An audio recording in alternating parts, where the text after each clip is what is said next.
Well, Mark, here we are at the 36th Festival of Voices run by the Oxfordshire NAPE branch. Isn't that an amazing record?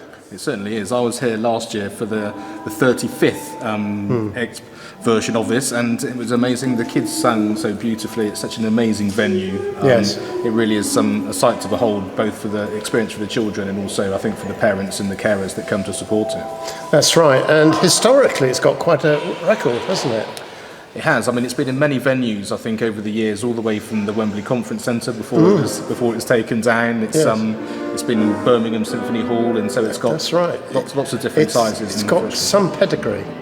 And we thought, actually, it would be a good idea if we recorded the participants, not quite the participants you'd expect, not only a child which we'll be interviewing, but also interviewing the organisers, the band, and indeed a teacher as well.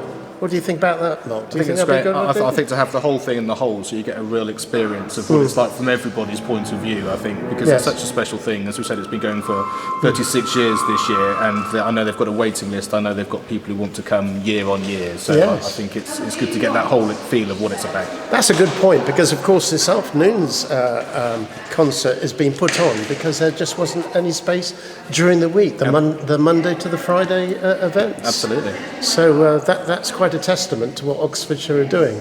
And obviously we thought we'd share this with everybody because in the future we're hoping to do a national Festival of Voices, aren't we, Mark? And so we thought we'd give you an idea what it's all about.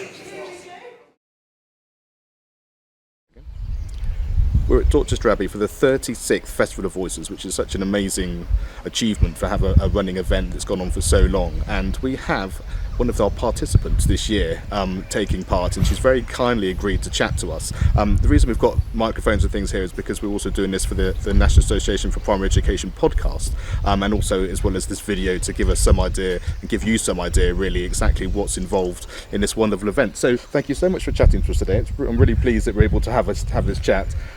How long have you been learning the songs for? 4 or 5 weeks. Brilliant. So you've had a chance to really sort of get an idea. We were just in the rehearsal before, and the conductor was saying that you're going to be doing it without the music, so you've really had to have the opportunity to learn all the words and all the songs. Yeah. And have you got a favourite song that you've learned so far? Probably Summertime Blues. Oh, right. And why was that? It was like quite fast, and I like quite fast songs. Yeah, fantastic. I'm really looking forward to hear it because we're going to be here watching the concert slightly later during the day. So you must be used to singing in your school. Is this the first time you've had the opportunity to sing with a mass choir with other schools? Yeah. And what does it feel like and what does it sound like when you've got all those other children around you? It sounds like quite loud because you have all sorts of different children with different tones of voices, and it's just quite cool to sing with other children. Absolutely. And what about the band? Is it the first time you played with a live band? Yeah. We were there. They've got drums, they've got piano, they've got violin, there's a bass. There's so much stuff going on, and it really gives it an extra kind of buzz, doesn't it, to everything that's going on. Do you find it helpful in terms of the singing? Does it really sort of raise what it is that you want to be able to achieve? Yeah. And what would you say to anyone else who's not had the opportunity to take part like this? Is it something that you'd recommend and something you'd like other people to have the opportunity to do? Yeah. Lovely. Well, thank you so much for chatting to us. I'm so pleased that you're going to have such a lovely time. I'm really looking forward to the concert and really enjoy the concert this afternoon. Thank you.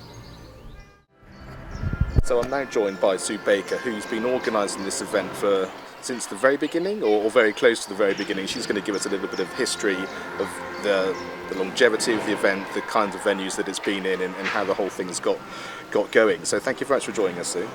The Festival of Voices was started by Jeremy Rowe in 1984 and was started in Oxford Town Hall and then moved to the Nicholas Tindrick Hall, which is part of the John Radcliffe Hospital. I helped him at that point. And then we moved here. When he moved from Oxfordshire to get another job in Hackney, I totally took over the organisation of it then.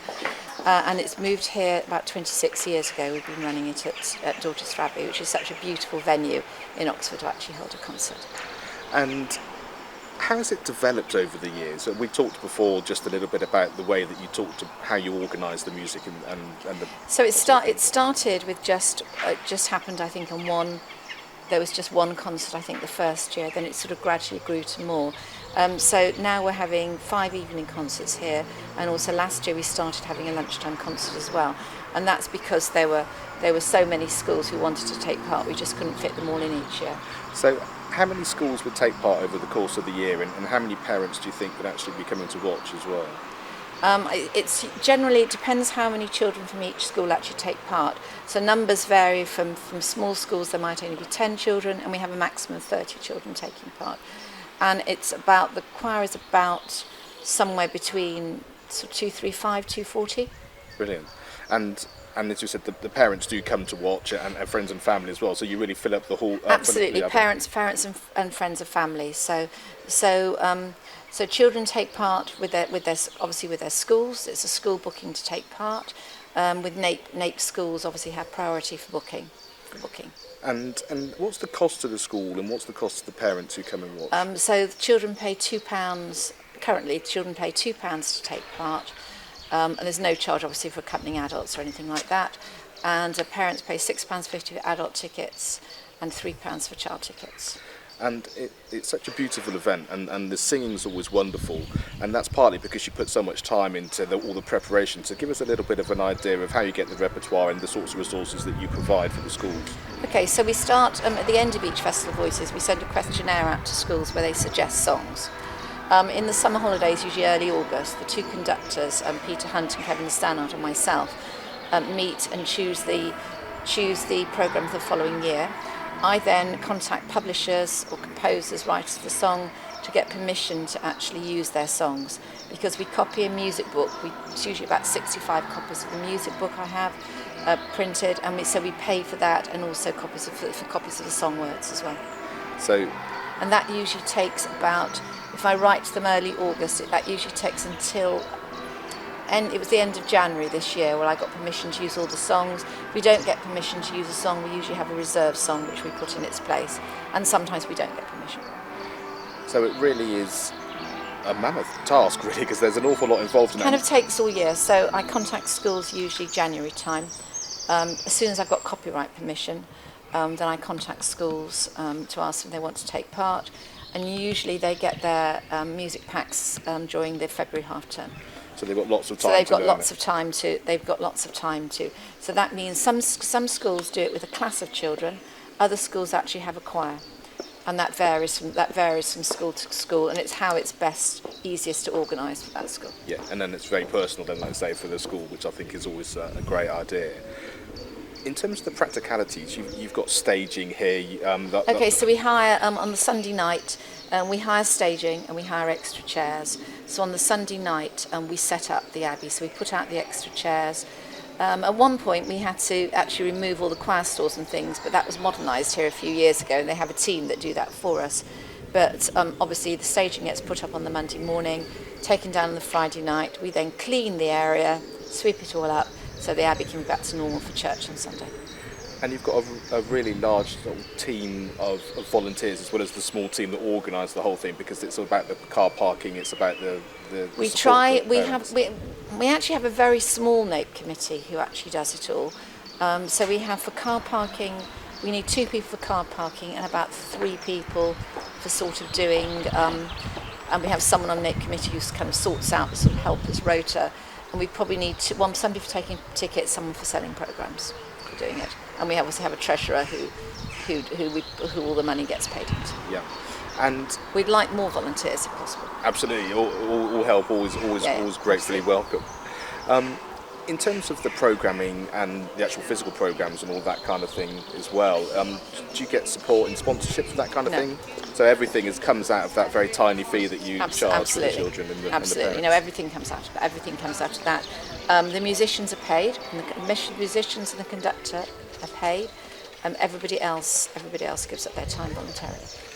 And in terms of the sort of overall aim of the event, it's been going on for so long now. Is it music first? Is it giving the children the opportunity to actually experience such an amazing musical event in such a beautiful Absolutely. event? So it's to get children to develop a love of singing, a love of music, and a love of music in again a really nice venue. Yeah. But yeah, absolutely, because children, particularly from Oxfordshire, has quite a lot of small schools. So it's really nice to actually for the children from small schools to get experience of teaching performing with a larger group. So yeah, it's to spread the love of music, which obviously I'm kind of completely passionate about. Absolutely. We also have, in between the singing, we also have guest slots as well. Usually a variety. We ask the schools if they have children who talented musicians, age kind of usually they're year 6. Maybe they play an unusual instrument or something if they'd like to come and perform. And we also Oxfordshire Music Service usually they have a competition in performers in that. Your Matheson competition, we often ask them as well if they want to actually perform here.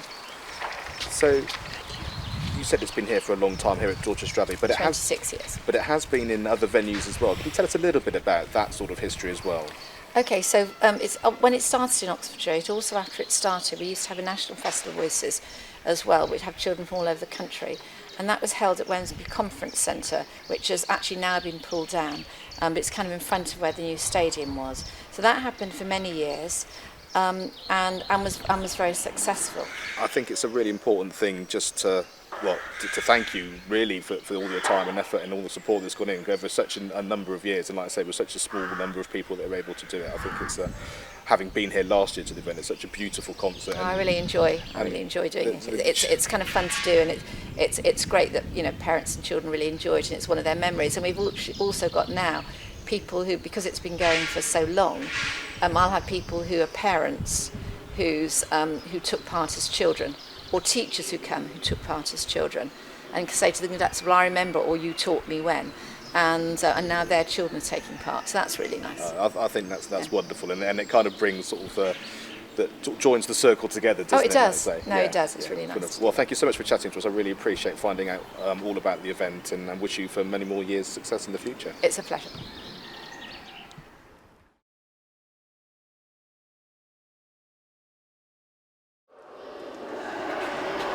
Hello, so we're now here with the musical director, conductor and the band. So would you like to introduce yourselves one at a time first of all, please? Shall I start as the conductor? Please do, yes, perfect. Give you the overview. I'm Peter Hunt. I've been doing this gig along with a colleague of mine, Kevin Stanoff, for about 25 years. And I put together the music with the team and record the CD, and Sue Baker communicates with the schools, and very kindly the band members here turn up every year and come and play for us. Fantastic.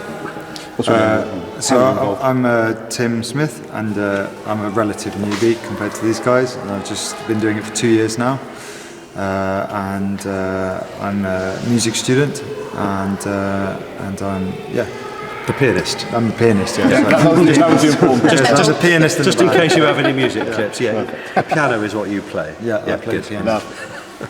I'm Anna Keane. I've been doing this my entire life. I started in the choir when I was 4 and haven't stopped yet. Oh, fantastic. So you've been involved literally at every level. Literally. Brilliant. I'm Amy. I'm the violin player, and I've been for about 18 years. Great. James, I play drums. Been doing it for 18 years. And so the history is fantastic. So why keep coming back? Why be involved over and over? There must be something more than just the fact that it's something you've done. It's amazing. You bring 250 school children together, primary school age, and singing all together. I think it's amazing. And I'm a music teacher myself, so to make sure that music stays in schools is, you know, vitally important to me. So Absolutely. Yeah, it's an important thing, and this happens less and less because of changes in education and funding cuts and changing priorities. So this is particularly special for them. And I think the concert's just happened this afternoon, and it's such a great event, and the kids are so excited. And I think that interaction between it being their event, but also doing it for the parents, having the parents involved as well, and to put it together in such a short amount of time, I think that's a credit to the resources that you put together to begin with, so they feel confident when they actually arrive. Yeah, there's a great team involved. I mean, we provide a CD for them to learn the songs, but the school teachers do an amazing job, and they're not specialist musicians or singers by any means, and they get the kids together, motivate them, get them here and all that. That's a huge part of it. It's a fantastic team network, and what I notice is the uplift, as it were, the improvement and the sparkle the kids put on when they're performing. And I can see them, they're supposed to be watching me as the conductor, but they never look at me, they're looking over my shoulder at the families, and to see what the reaction is, particularly certain songs that they know their mums and dads like. And they just want to see their reaction. And that's an amazing bonding thing, which you could only get in this way. And Sue was telling us earlier that actually there's a waiting list. Schools come back year on year, and more schools want to do it. Is that just because the environment is so special that they want to get involved? They know the kids get a lot out of it. What do you think is that reason for the continual participation? Well, it's so good for them. I think they all recognise, the teachers recognise the educational learning holistic thing about not just the music experience, but kids being together and being a team and doing something positive and working towards something and achieving, and all those things that are kind of beaten out of the school curriculum by and large, the creative aspect of it. I don't think the kids actually are necessarily aware until they get here quite how special it's going to be. I mean, they like learning the songs, they sing them in schools and so on, and that's all fun, but it's a step-by-step process. And it seems to me that over the few hours that they're here, it grows their wonderment at what's going on, and this amazing noise and how they can improve it and what it gives to them grows over the few hours that they're here. It's a really special experience, you know, that you can't actually put on just like that. You know, it's a rare thing to have that number of people together. And it's the fact that you've all played together for so long. Does that mean your rehearsal was literally relatively short as well, because you've got like a sixth sense that happens? Honestly, we didn't really have a rehearsal. We arrive on Monday at about, 2:45, 2-ish, and we sort of go, oh, this music, we've had a look by ourselves. We go, oh, hello, haven't seen you for a while. How are you? How was your year? Yeah, how was your year? And then, you know, we start off with the children. I mean, yeah, that's about it, really. Yeah, I think it's very rare that we get a song that we haven't done at some point in the last 15, 20 years. So it's pretty straightforward. Just turn up and start playing, really. Fantastic. Well, thank you so much for chatting to us. It's really great to sort of hear that sort of behind the scenes areas as well as just from the children and everything. So thanks very much indeed. Wow, pleasure. Pleasure. We love it.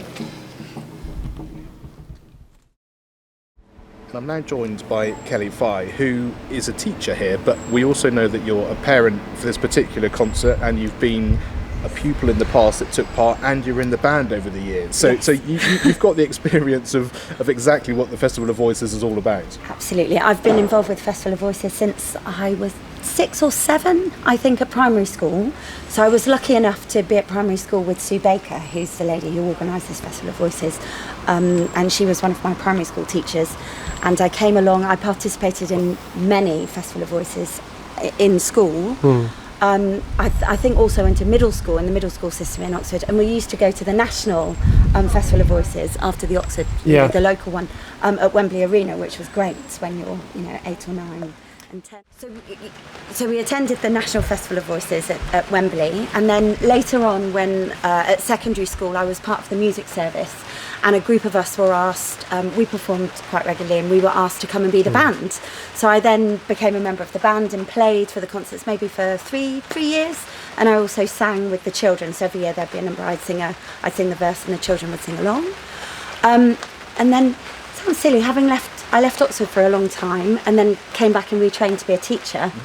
and immediately wanted to bring. I started a choir at the school, or kind of picked up the choir, and we came to Festival of Voices, and it was really important for me. I thought it would be a wonderful opportunity for the children to come, and they really enjoyed it, and so we've been coming since then. And then this year, for the first, it's the second year, my youngest son has had the opportunity to come as well. So he's not actually here today. He was here last night. So I was here last night as a parent, and then I'm here today as leading the choir from my school. So it's kind of gone full circle. Fantastic. And so, having had all those different experiences, but for the same event, effectively, what do you think's so special about it? Why do you keep coming back and being involved? What is it, your sort of lasting memories that has such an impact on everybody? Well, the memories of it, I had such a wonderful experience as a child. I remember it vividly. I don't remember a huge amount about different parts of school, but this is something that I remember participating in, being part of. I loved going to Wembley. I remember it's the first time I'd ever been to Wembley, singing in Wembley Arena when we had the national event. I don't know what happened to that, or whether, and then being in the band for the 3 years was awesome. And I made great friends with people, and the conductor who was conducting them was he's still here now, Kevin Stannard, still conducting, and that was a wonderful experience for us and I just think I was saying to my mum yesterday, she came with me to watch, and she's been coming to watch it now since I was little.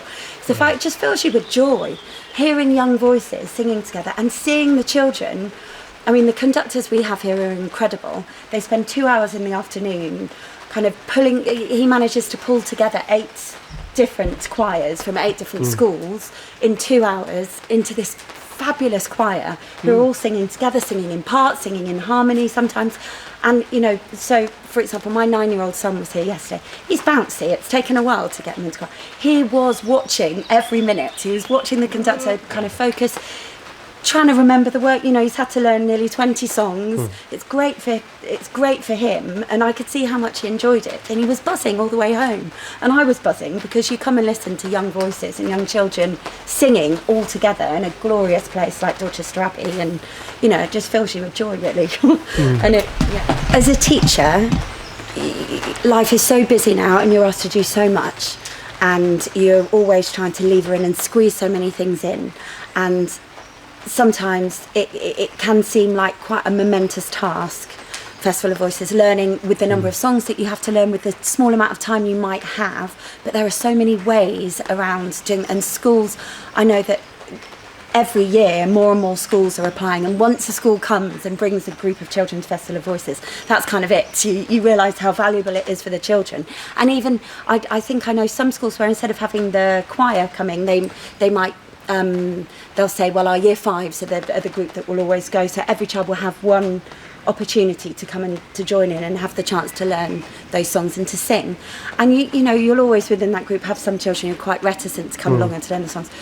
You'll see when you're here, you just see everyone joining in, and it's a positive experience for all of the children involved. So I think having, like you said, when it's a class rather than the choir, so you're getting that experience for children who may not normally do that. Absolutely, that benefit's amazing, isn't it, as well? And I think it's also something, because if children come along and they really enjoy it, I think just one opportunity, if you manage to get certain children who might not, if you encourage children that you really want, you think would really benefit from the experience, if you encourage and manage to get them along once, you'll find that they're the children that want to come back year on year, truly. And that's what we've found in our choir. It's just kind of encouraging them and bringing them along. Well, it's so great to hear that. That's the reason that we're here today, is because we're trying to expand, to give more children, more schools opportunities in different areas, to probably bring back an idea of this national ability to have a national Festival of Voices again.